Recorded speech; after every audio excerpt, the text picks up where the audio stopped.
আসসালামু আলাইকুম ভিউয়ার্স, আমি আজ একটি দেশি রান্না নিয়ে ফিরে এলাম। আজ আমি একটা মলা মাছের রেসিপি করব।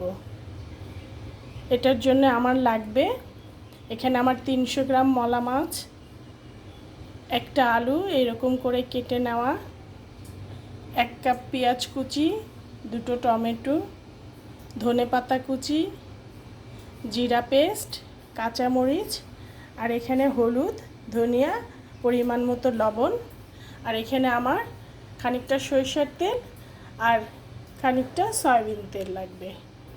ভিউয়ার্স, আমার সঙ্গে থাকুন, ফিরে যাই রান্নাতে। আমি প্রথমে একটা পাত্র নিব, নিয়ে পাত্রের মধ্যে আলুটা ঢেলে দেব। এবার পেঁয়াজ কুচিগুলো দিয়ে দিব। এবার জিরা পেস্টটা দিয়ে দিব। এবার কাঁচা মরিচটা দিব।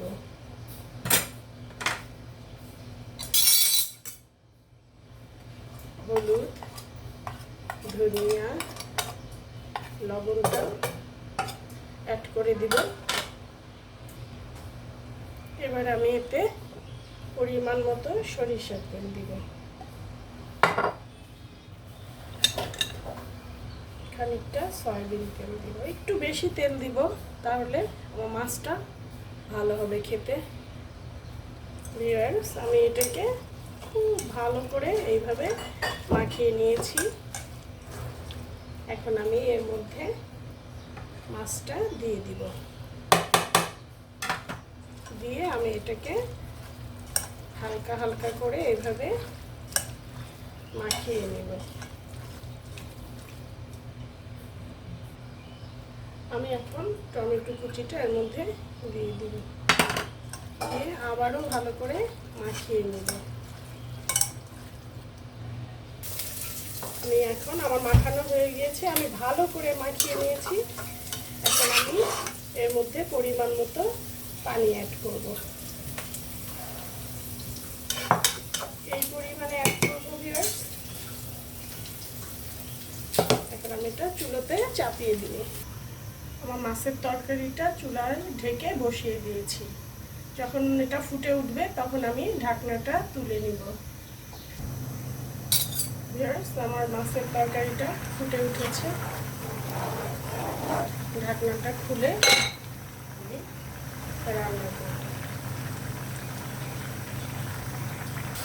আমার মাছের পানিটা শুকিয়ে এসেছে। আমি এখন ধনেপাতাগুলো এর মধ্যে অ্যাড করে দেব।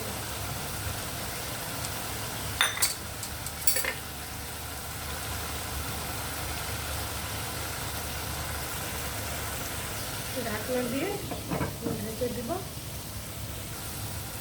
ভিউয়ার্স, আমার মাছটা হয়ে গিয়েছে, দেখুন এইরকম থাকবে। সাইড থেকে তেল ছেড়ে দিয়েছে, তার মানে আমার মাছটা হয়ে গেছে। আমি এখন এটাকে নামিয়ে সাজিয়ে নেব। ভিউয়ার্স, হয়ে গেল আমার ছোট মলা মাছের একটা রেসিপি। দেখুন দেখতে কি সুন্দর হয়েছে। ভিউয়ার্স, খেতেও ভীষণ ভালো লাগবে। আমার রেসিপি যদি ভালো লাগে viewers, please like, share, comment, সাথে সাবস্ক্রাইব করবেন। সবাই ভালো থাকেন। আল্লাহ হাফেজ।